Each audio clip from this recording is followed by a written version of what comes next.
अपने सपनों को निरंतर जिंदा रखिए, अपने सपनों को निरंतर जिंदा रखिए, क्योंकि सपने ही हैं जो हमें आगे बढ़ने की और मेहनत करने की प्रेरणा प्रदान करते हैं। दोस्तों नमस्कार, मैं डॉक्टर रघुवीर सिंह मौर्य। आप देख रहे हैं मेरा यूट्यूब चैनल जीके मौर्य 1972। मैं जून माह के करंट अफेयर्स की नई डोज आपके लिए लेकर आया हूं। प्रश्नों की शुरुआत करते हैं। आज का सबसे पहला प्रश्न है, भारत का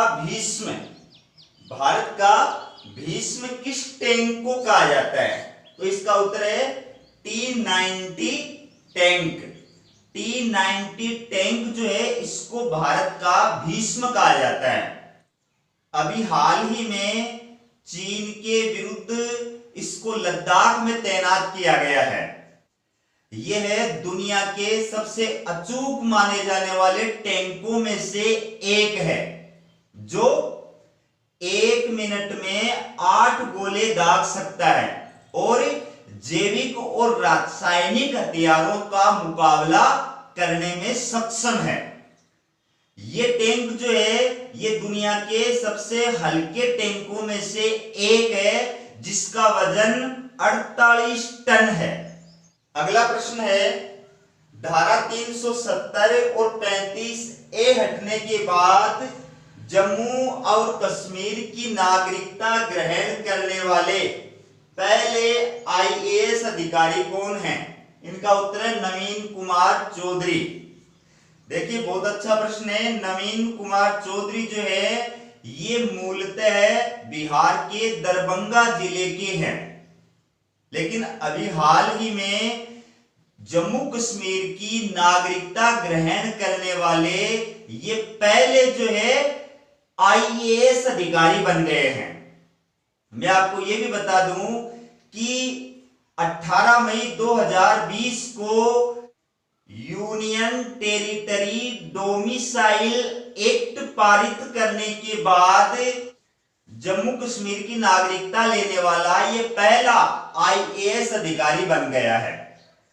पहले जम्मू कश्मीर की नागरिकता वहां के स्थानीय लोगों को ही मिलती थी, लेकिन अब इस एक्ट के पारित होने के बाद ये प्रावधान कर दिया गया है कि जो व्यक्ति 15 वर्ष से जम्मू कश्मीर में रह रहा है उस व्यक्ति को वहां की नागरिकता प्रदान की जा सकती है। अगला प्रश्न देखिए,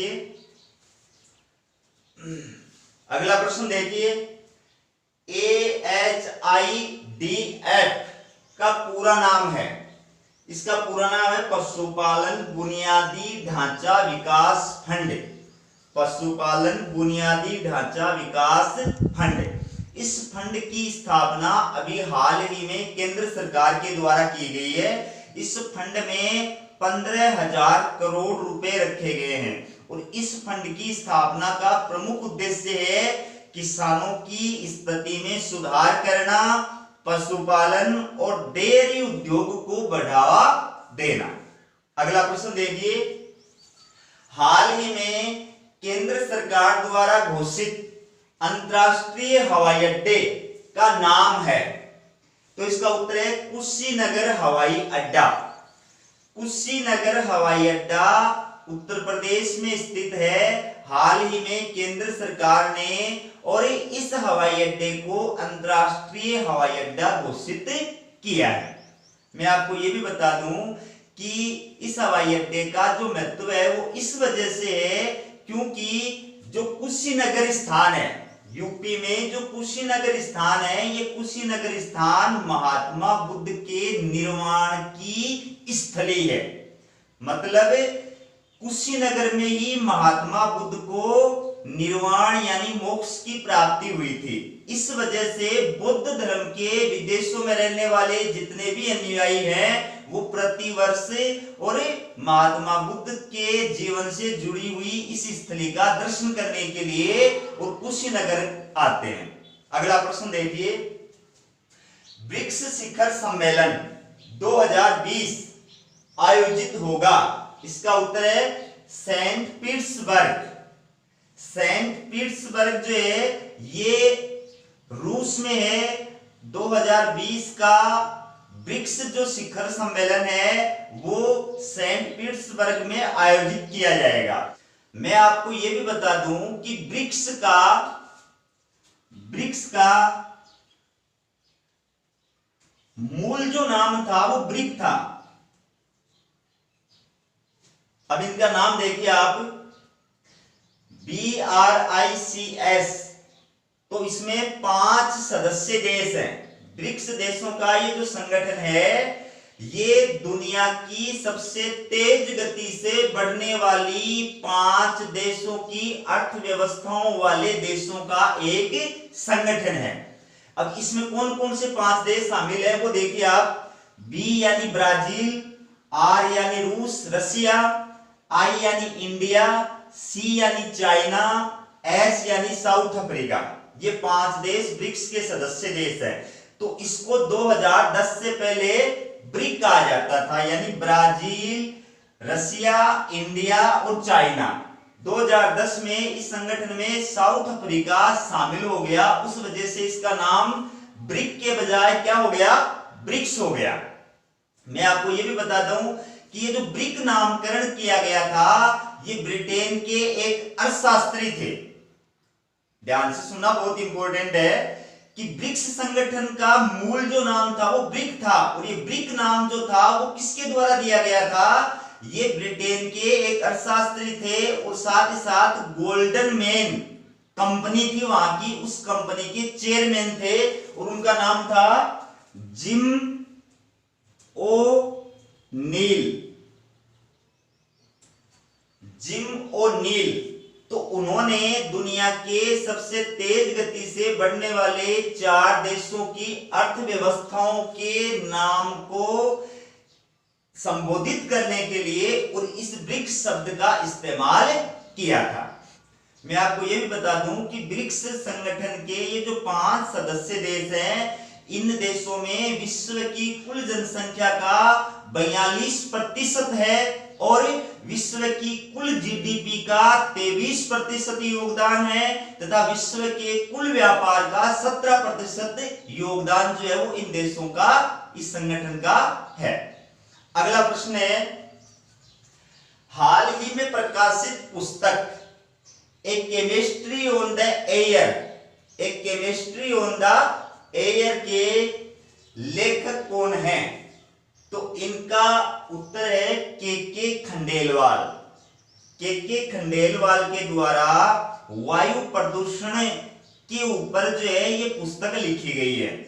इस पुस्तक में वायु प्रदूषण फैलने के कारण, वायु प्रदूषण से रिलेटेड सरकारों के द्वारा बनाए गए जो कानून हैं उन सब की विस्तार से जानकारी प्रदान की गई है। अगला प्रश्न देखिए, किस अंतरराष्ट्रीय संस्था ने 2020 में भारत की अर्थव्यवस्था में 4.5% की गिरावट का अनुमान लगाया है? इसका उत्तर है IMF।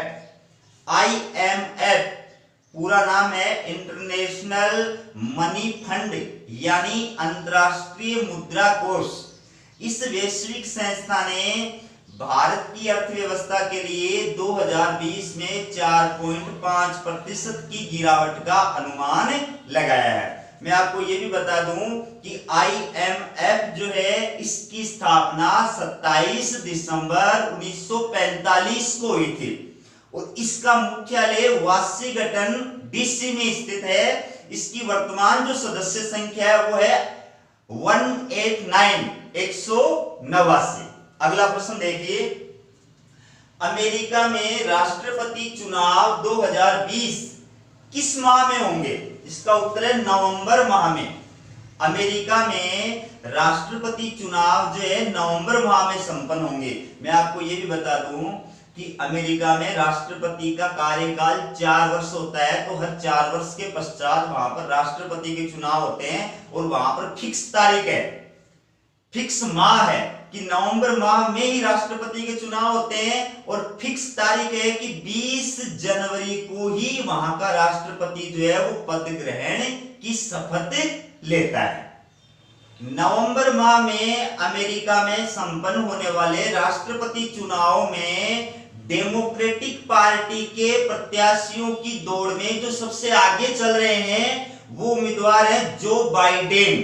तो जो बाइडेन ने अभी हाल ही में भारत में कश्मीर और नागरिकता संशोधन कानून यानी CAA को लेकर के और कुछ वक्तव्य दिया है। उन्होंने कहा कि ये निराशाजनक है और इनके कारण से भारत में लोकतंत्र और धर्मनिरपेक्षता को जो है आघात पहुंचेगा। अगला प्रश्न है, आसियान वर्चुअल शिखर सम्मेलन 2020 कहां हुआ है? इसका उत्तर है हनोई, वियतनाम। आसियान वर्चुअल शिखर सम्मेलन 2020 में हनोई यानी वियतनाम में आयोजित किया गया है। आसियान दक्षिण पूर्व एशियाई देशों का एक क्षेत्रीय सहयोग संगठन है। इसका पूरा नाम है दक्षिण पूर्व एशियाई देशों का संगठन। इस संगठन की स्थापना 8 अगस्त 1967 को बैंकॉक में हुई थी और इसका मुख्यालय जो है वो जकार्ता यानी इंडोनेशिया में स्थित है। इसकी वर्तमान जो सदस्य संख्या है वो है 10। इसके प्रतिवर्ष शिखर सम्मेलन आयोजित होते हैं और शिखर सम्मेलन में सदस्य देशों के जो शासनाध्यक्ष होते हैं या राष्ट्राध्यक्ष होते हैं वो जो है अपने देश का प्रतिनिधित्व करते हैं। अगला प्रश्न देखिए, किस एनजीओ को विश्व तंबाकू निषेध दिवस पुरस्कार 2020 से सम्मानित किया गया है? इसका उत्तर है SWDS सीड्स। ये एक एनजीओ है, स्वयंसेवी संस्था है जिसको इंटरनेशनल नो टोबैको डे मतलब अंतरराष्ट्रीय तंबाकू निषेध दिवस के पुरस्कार 2020 से सम्मानित किया गया है। Social economic and educational development society, seeds का पूरा नाम क्या है? Social economic and educational development society, जिसको हाल ही में अंतरराष्ट्रीय तंबाकू निषेध दिवस पुरस्कार 2020 से सरकार के द्वारा जो है वो सम्मानित किया गया है। दोस्तों धन्यवाद। मेरे करंट अफेयर्स के प्रश्न आपको कैसे लग रहे हैं कमेंट करके बताएं और वीडियो को ज्यादा से ज्यादा शेयर करें और जिन्होंने सब्सक्राइब नहीं किया है वो मेरे चैनल को सब्सक्राइब जरूर करें।